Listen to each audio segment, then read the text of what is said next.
अगर आपको अपनी जिंदगी में कोई दुख हो, कोई परेशानी हो, या आप किसी ऐसे रास्ते में फंस गए हो जिसके दो मार्ग हो और आपको समझ ना आ रहा हो कि कौन सा रास्ता चुनना चाहिए, तो आज का ये वीडियो आप लोगों के लिए खास होने वाला है।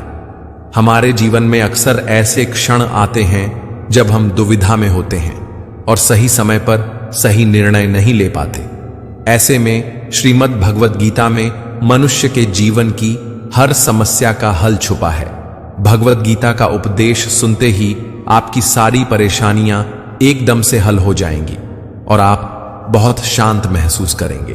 कहते हैं गीता को पढ़ लेने से या सुन लेने से आपके सारे जन्मों के पाप इसी जन्म में खत्म हो जाते हैं। मित्रों, आज के इस बेहद ही खास वीडियो में हम आपके लिए भगवत गीता के 20 महत्वपूर्ण विचारों को लेकर आए हैं।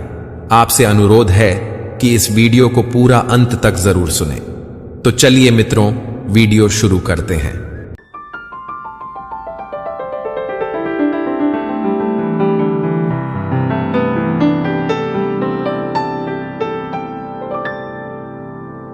एक तितली की गुदा में मांडव ऋषि ने कांटा डालकर छोड़ दिया था तो सूली उसके अंदर डाली गई थी। अपने तीर से सांप को उठाकर कांटों की झाड़ी में फेंक दिया था तो भीष्म पितामह को 6 महीने तक वाणों की सैया पर रहना पड़ा था। तो हम और आप क्या चीज है? बड़े बड़े ऋषि मुनियों को भोगना पड़ता है। एक गांव से 2 मित्र शहर में काम करने के लिए गए।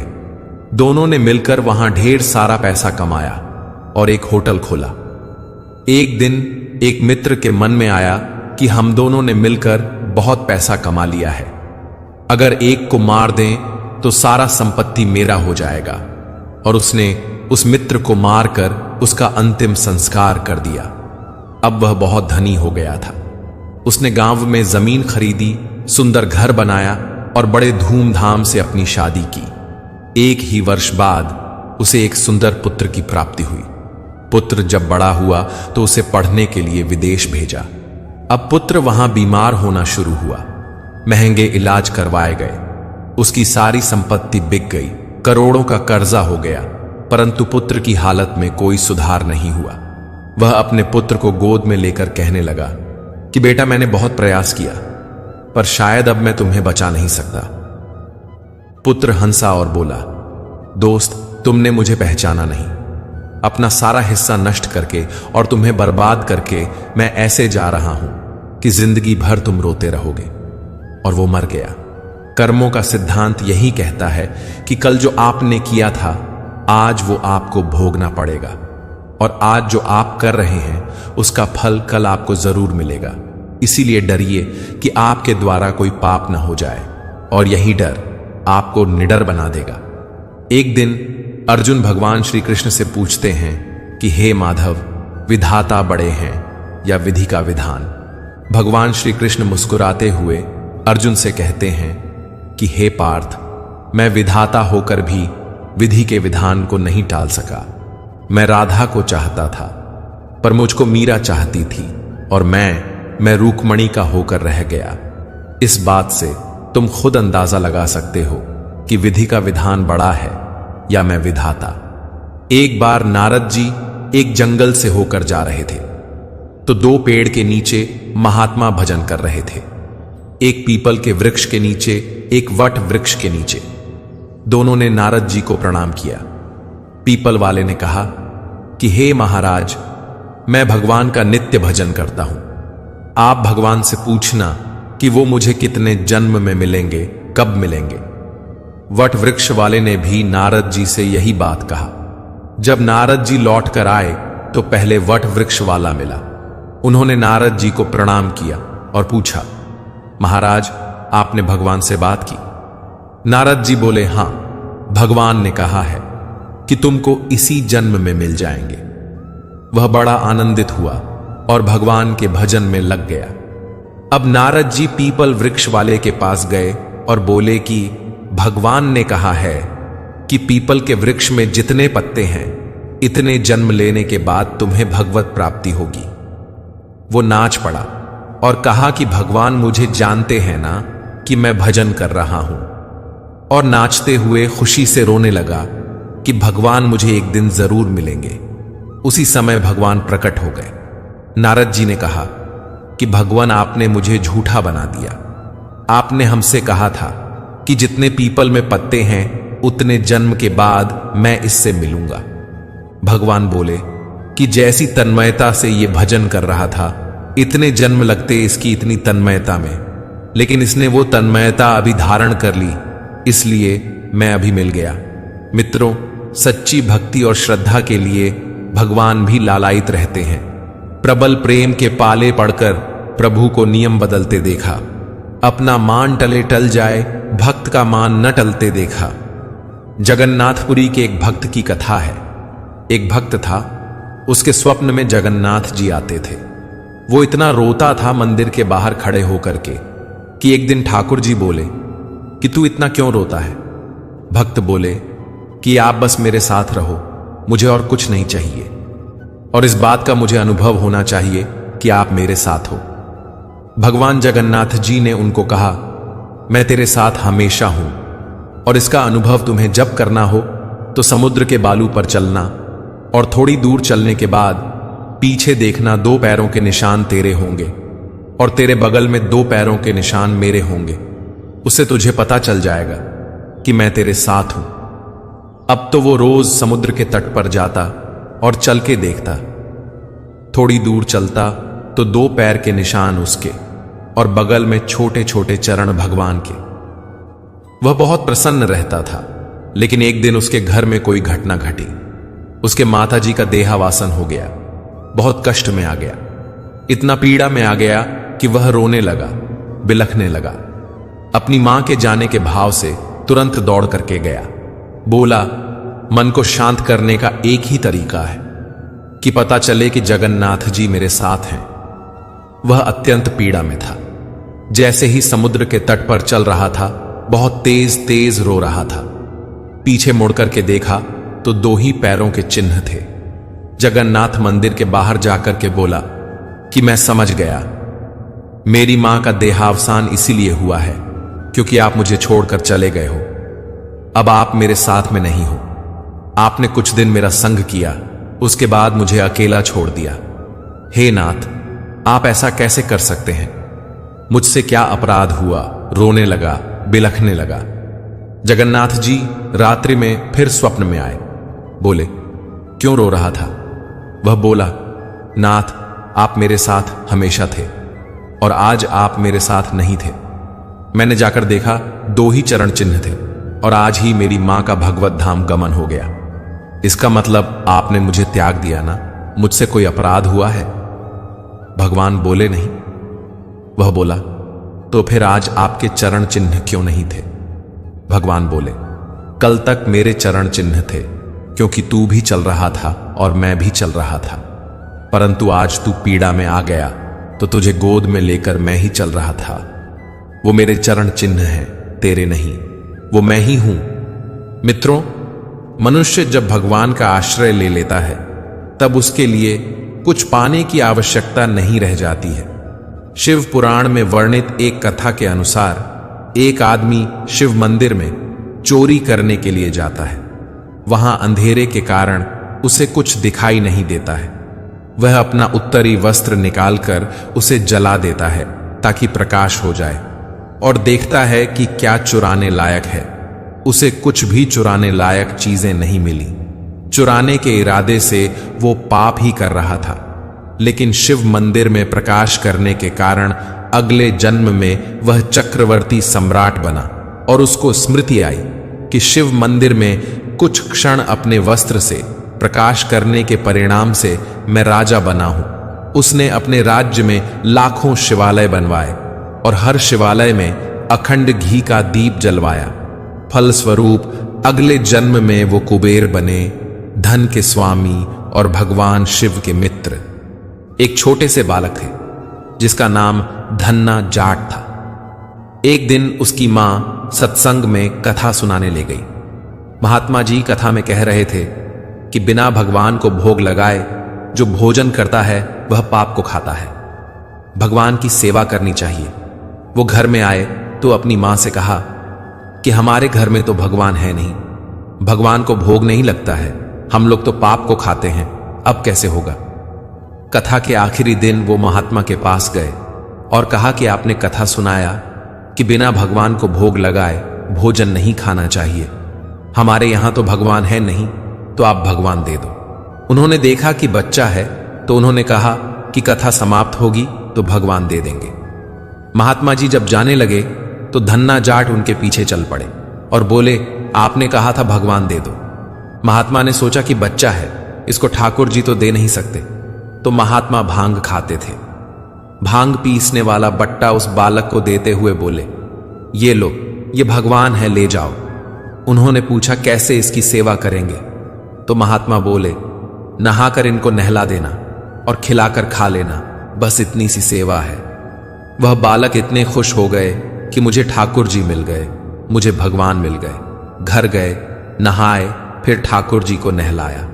एक थाली में बाजरे की रोटी बट्टे के सामने रखा और बोला, खाओ प्रभु। एक दिन हो गया तो उन्होंने सोचा कि हमारे पास कुछ है नहीं, लगता है महात्मा जी के पास खीर पुआ जैसी सामग्री थी, इसीलिए ठाकुर जी खाते होंगे। दूसरा दिन हुआ, फिर बाजरे की रोटी। तीसरा दिन वही बाजरे की रोटी, लेकिन ठाकुर जी खा नहीं रहे थे। तो वह रो रो के बट्टे को सीने से लगाकर कहने लगे कि प्रभु, हमारे पास नहीं है कि हम तुम्हें खीर पूड़ी खिला सके, और गुरुजी ने कहा है कि बिना खिलाए खाना नहीं, तो जब तक आप नहीं खाओगे, चाहे हम मर जाएं, लेकिन हम भी नहीं खाएंगे। उसी समय श्री कृष्ण प्रकट हो गए और बाजरे की रोटी को खाना शुरू कर दिया। बालक बोले, प्रभु, आधा ही खाना, आधा मैं खाऊंगा, क्योंकि हमारे पास ज्यादा कुछ है नहीं। गरीब आदमी है, मां एक दो रोटी ही बना पाती है, और जब भगवान की कृपा हुई तो धन्ना सेठ हो गए, अपार वैभव, अपार संपत्ति के स्वामी। भगवान श्री कृष्ण भगवद गीता में कहते हैं कि जो व्यक्ति सभी प्राणियों में समान रूप से विद्यमान परमेश्वर को देखता है और जो नाश होने वाले शरीर में भी नाश न होने वाले आत्मा को देखता है, वही सही मायने में देखता है। एक सच्चा ज्ञानी वही है जो हर जीव को एक समान भाव से देखे। इस पृथ्वी पर मौजूद समस्त जीव भगवान का ही अंश है, इसलिए हमें सभी जीवों से प्रेम करनी चाहिए। कान्हा कहते हैं, इस ब्रह्मांड में समस्त चीजें नाशवान हैं, जो कभी नहीं नाश होने वाला है वह है आत्मा। उद्धव गीता में वर्णित एक प्रसंग के अनुसार उद्धव भगवान श्री कृष्ण से पूछते हैं कि कृष्ण, आप तो पांडवों के सखा थे, आप हर कष्ट और समस्या में उनका साथ देने की बात कहते थे, फिर आपने क्यों उन्हें जुआ में हारने दिया? क्यों आपने द्रौपदी को भरी सभा में अपमानित हो जाने दिया?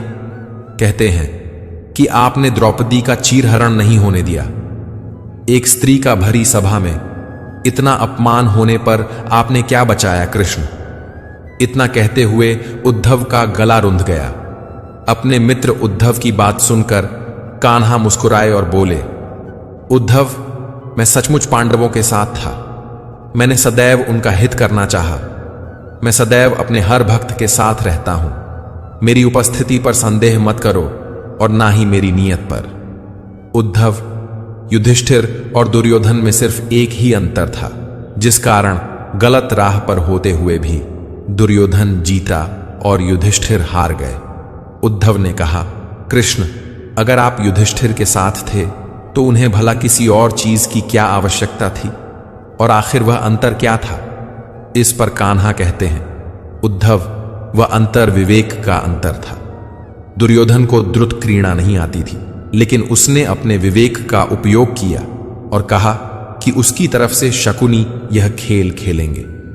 यह खेल पांडवों को भी नहीं आता था, लेकिन वे स्वयं खेलने लगे। सोचो, अगर युधिष्ठिर अपने विवेक का उपयोग करते हुए कहते कि उनकी तरफ से मैं यह खेल खेलूंगा, तो पासे शकुनी के अनुसार आते या मेरे अनुसार। उद्धव श्री कृष्ण से कहते हैं कि चलिए मान लिया कि पांडवों ने आपको क्रीड़ा में सम्मिलित नहीं किया, तो क्या आप अपनी शक्ति से पासे नहीं पलट सकते थे? इस पर कान्हा कहते हैं, उद्धव, मैं बिल्कुल ऐसा कर सकता था, लेकिन मैं करता कैसे? पांडवों ने मुझे अपनी प्रार्थना में बांध लिया था। वे द्रुत क्रीड़ा मुझसे छिपकर खेलना चाहते थे। उन्हें लगा कि मुझे पता नहीं चलेगा कि वे लोग अंदर क्या कर रहे हैं। उन्होंने मुझे अपनी प्रार्थना में बांधकर कहा, जब तक आपको पुकारा ना जाए आप अंदर नहीं आएंगे। अब बताओ मैं अंदर कैसे आता। अब उद्धव आगे कहते हैं, कृष्ण, हमने माना आप अंदर नहीं आ सकते थे, लेकिन जिस समय द्रौपदी को अपमानित करते हुए सभा में लाया जा रहा था और फिर भरी सभा में उसका शील भंग किया गया, तब आपने अपनी शक्ति क्यों नहीं दिखाई। इस पर कान्हा ने कहा, उद्धव, द्रौपदी ने भी तो मुझे नहीं पुकारा था। जब उसे अपमानित करते हुए उसके कक्ष से सभा तक लाया गया तो वह अपनी पूरी सामर्थ्य के साथ जूझती रही, लेकिन उसने भी मुझे भुला दिया था। जब उसे लगा कि अब बात उसके वश से बाहर है, तब सभा के भीतर उसने मुझे पुकारा और मैं तुरंत वहां उपस्थित हो गया। उद्धव अगला सवाल पूछते हैं, तो कृष्ण ये बताइए कि आपने पांडवों को गलती करने से क्यों नहीं रोका। माना प्रार्थना में बंधने के कारण आप उन्हें जिता नहीं सकते थे, तो आपने उन्हें गलतियां करने से क्यों नहीं रोका। इस पर कान्हा कहते हैं, उद्धव, मैं भी कुछ नियमों में बंधा हूं। जो अपने विवेक का उपयोग करता है वही जीतता है। द्रुत क्रीड़ा के दौरान भी पांडव अपने भाग्य को कोसते रहे। एक बार भी याद करते कि कृष्ण सहायता करो, और तब मैं उनकी सहायता नहीं करता तो मेरी गलती होती। उद्धव श्री कृष्ण से पूछते हैं कि अगर विवेक ही सब कुछ है तो फिर आप हर व्यक्ति के साथ केवल उसके कर्मों का लेखा जोखा रखने के लिए रहते हैं। क्या अपने भक्त को गलत कार्य करने से रोकना आपका दायित्व नहीं। इस पर कान्हा कहते हैं, उद्धव, जिस समय सभी लोग कोई भी कार्य करते समय इस बात का ध्यान रखेंगे कि मैं उनके साथ हूं और सब देख रहा हूं, तो तुम ही बताओ उद्धव, यह जानकर वे कोई गलत कार्य कर पाएंगे क्या। मनुष्य गलत कार्य करते तभी हैं जब दुनियादारी में खोकर वे मुझे भुला देते हैं और मेरी उपस्थिति को अनदेखा कर देते हैं। कान्हा की बात सुनकर उद्धव बोले, आपने बहुत गहरी बात कही है कृष्ण। यह सही है कि जब हर पल व्यक्ति के मन में यह भाव रहेगा कि आप उसके साथ हैं और उसके सब कार्यों को देख रहे हैं, तो वह कोई गलत काम कर ही नहीं पाएगा। फिर जब गलत काम नहीं करेगा तो बुरे परिणाम क्यों भुगतेगा। खुश रहना है तो जिंदगी के फैसले अपनी परिस्थितियों को देख कर लें। दुनिया को देख कर जो फैसले लेते हैं वो दुखी ही रहते हैं। कोई कुछ भी कहे, बस अपने आप को शांत रखो, क्योंकि सूरज की किरणें कितनी भी तेज क्यों ना हो, समुद्र सुखा नहीं करते। किसी ने शिकायत की कि हे मेरे ईश्वर, बड़ी मुश्किल से मैंने घोंसला बनाया था, आपने तूफान भेज दिया और मेरा घर उजड़ गया। ऊपर से आवाज आई, तेरे घोंसले में सांप आया था तुझे खाने के लिए, इसलिए तूफान भेजा था ताकि तुम जाग जाओ और उड़ सको और तुम्हारी जान सुरक्षित रहे। हमारी जिंदगी में कितनी मुश्किलें आती हैं, हमें पता भी नहीं होता कि हमारा परमात्मा हमें किस तरह परेशानी से बचाता है। अगर तुम्हें लगता है कि परमात्मा तुम्हें कष्ट के पास ले आए हैं, तो भरोसा रखिए, वो तुम्हें कष्ट के पार भी ले जाएंगे। मन की पीड़ा का कोई अंत नहीं, इसलिए दूसरों को कोसने से कोई लाभ नहीं है। इसका सबसे सरल उपाय है कि अपने मन को ईश्वर को समर्पित कर दो। ईश्वर के साथ जुड़ते ही जीवन में खुशियों का, सुकून का, संयम का, सहन शक्ति का, प्रेम का, नई ऊर्जा का, जीवन के सही राह का, संतुष्टि का आरंभ जरूर हो जाता है और हमारा मन पीड़ा से कैसे मुक्त होता है पता भी नहीं चलता। अगर प्रभु तुमसे ज्यादा इंतजार करवा रहे हैं तो तैयार रहना, वो उससे कहीं ज्यादा देने वाले हैं जितना तुमने मांगा है। जिस तरह लोग मुर्दे इंसान को कंधा देना पुण्य समझते हैं, काश इस तरह जिंदा इंसान को सहारा देना पुण्य समझने लगते तो जिंदगी आसान हो जाती। मत सोच इतना जिंदगी के बारे में, जिसने जिंदगी दी है उसने भी कुछ सोचा होगा। आपका बीता हुआ कल भले ही कष्टों से भरा हुआ हो, पर आने वाला कल आपके हाथों में है। मन अंधा होता है, इसके पास अपना कोई ज्ञान नहीं होता। मन कुछ नहीं जानता और ना ही सही मार्गदर्शन कराता है। इसलिए आप अंधे मन की बातें मानकर जरूरी काम को टालना बंद कीजिए। आप हमेशा अपने बुद्धि से काम लीजिए, मन से नहीं, क्योंकि अंधा मन हमेशा आपको जरूरी कामों को करने से रोक देता है। जब आप बुद्धि के जरिए जरूरी कामों को करना शुरू कर देंगे तो धीरे धीरे आपका मन आपका मित्र बनता चला जाएगा। लेकिन अभी आपका मन आपका दुश्मन बना हुआ है, जो आपको हर दिन बर्बाद कर रहा है। मन से सोचे कार्यों को मुंह से बाहर मत निकालो। जिस प्रकार किसी गुप्त मंत्र की रक्षा करते हैं, उसी प्रकार अपने बड़े लक्ष्यों को मन में रखकर उसकी रक्षा करो। गुप्त रहकर उस काम को पूरा करो और तभी बोलो जब काम पूरा हो जाए, क्योंकि अधिकतर लोग अपनी तकलीफ से दुखी नहीं हैं, जितना दूसरों की तरक्की देखकर दुखी हैं। जब भी कोई बड़ी बात बड़े लक्ष्य की हो, केवल उन बातों को उन लोगों से बांटिए जो उन बातों को अपने भीतर बचाकर रखने का हौसला रखते हो। यदि कभी आर्थिक स्थिति कमजोर हो जाए, यदि कभी बड़ा नुकसान हो जाए, यदि कभी सब कुछ चोरी हो जाए, नष्ट हो जाए, तो उस बात को अपने अंदर छुपाकर रख लेना। अपनी कमजोर आर्थिक स्थिति की जानकारी अपने मित्रों को या रिश्तेदारों को भी मत देना। सहानुभूति पाने के लिए 4 आंसू मत गिराना, क्योंकि अगर लोगों को पता चल जाएगा कि आपके पास पैसों की कमी है, आर्थिक स्थिति की दिक्कत है, तो लोग आपसे धीरे धीरे मुंह मोड़ लेंगे और आपकी कदर करना छोड़ देंगे। इसलिए जब आर्थिक स्थिति कमजोर हो तो ज्यादा मुस्कुराएं और खुद को ज्यादा सशक्त दिखाएं, क्योंकि लोग उतना ही समझ पाते हैं जितना आप उनको दिखाते हैं। रोना छोड़िए, अतीत के बारे में सोचकर दुखी होना छोड़िए, क्या नहीं है इसकी परवाह करना छोड़िए, कल क्या होगा इसकी चिंता करना छोड़िए। एक बात हमेशा याद रखें, पहले तो किसी मित्र पर विश्वास न करें। यदि आपके आसपास ऐसे कोई लोग हैं जिनकी जीवन शैली लगातार नकारात्मक कार्यों में लिप्त है, वो कितने भी करीबी दोस्त क्यों ना हो, आज नहीं तो कल आपको नुकसान जरूर पहुंचाएंगे। आपकी जिंदगी में कुछ नहीं बदलेगा जब तक आप खुद को नहीं बदलोगे। मुंह पर सच बोल देने और गुस्सा कर लेने वाले लोग उन लोगों से करोड़ों गुना बेहतर है जो आपके सामने कुछ और है, पीठ पीछे कुछ और है। किसी का दर्द समझने के लिए इंसान के अंदर का इंसान होना जरूरी है। कौवा कोयल की आवाज को दबा सकता है, मगर खुद की आवाज मधुर नहीं बना सकता। उसी तरह निंदा करने वाला व्यक्ति सज्जन को बदनाम कर सकता है, परंतु खुद सज्जन नहीं बन सकता। अगर अकेलापन है तो उसे एक वरदान समझो, क्योंकि परमात्मा ने तुम्हें खुद में सुधार लाने का थोड़ा अधिक समय दे दिया है। अकेले रहने का आनंद लेना सीखो, क्योंकि कोई भी हमेशा के लिए आपके साथ नहीं रहेगा। वक्त की एक आदत बहुत अच्छी है, जैसा भी हो गुजर जाता है। कामयाब इंसान खुश रहे या ना रहे, परंतु खुश रहने वाला इंसान कामयाब जरूर हो जाता है। जब सुखी हो तो भगवान को मत भूलना, और जब दुखी हो तो भगवान पर विश्वास रखना। उन्हें छोड़ देना उचित है जो आपके होने का मूल्य नहीं जानते। यदि संसार में प्रत्येक कार्य मनुष्य द्वारा संभव होता तो परमात्मा का अस्तित्व ही नहीं होता।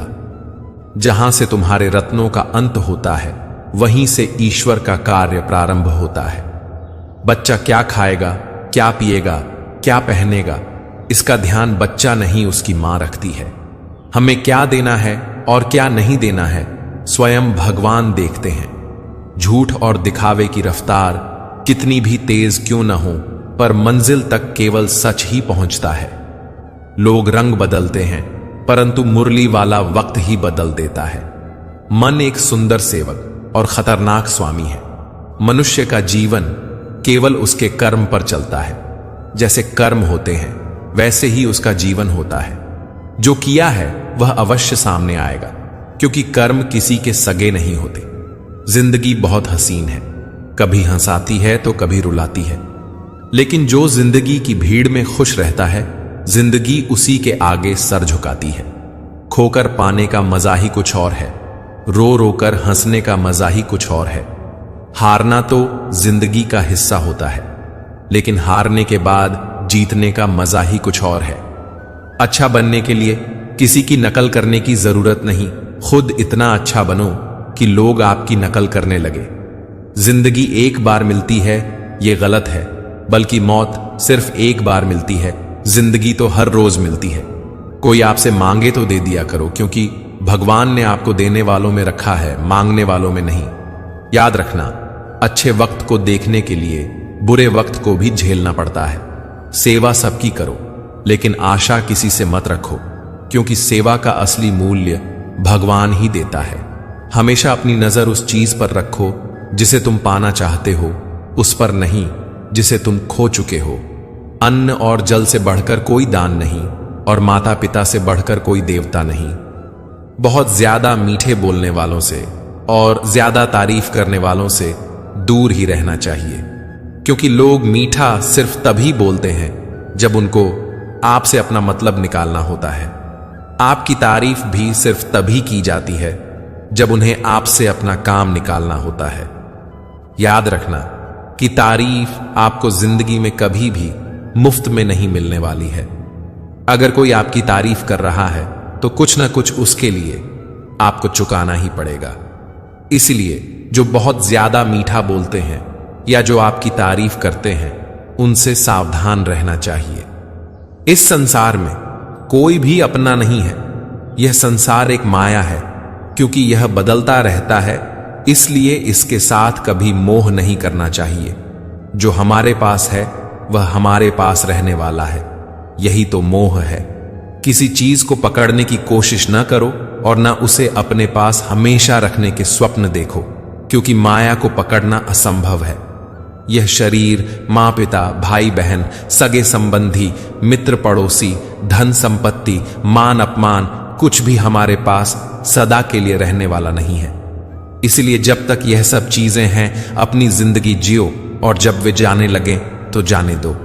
न पकड़ कर रखने की कोशिश करो और न खोने का शोक मनाओ, क्योंकि ये कभी अपने थे ही नहीं।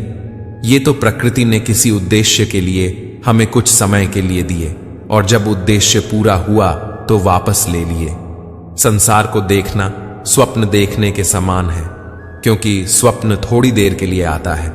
यह संसार भी थोड़ी देर के लिए हमारे पास है। स्वप्न का सुख दुख भी थोड़ी देर रहता है।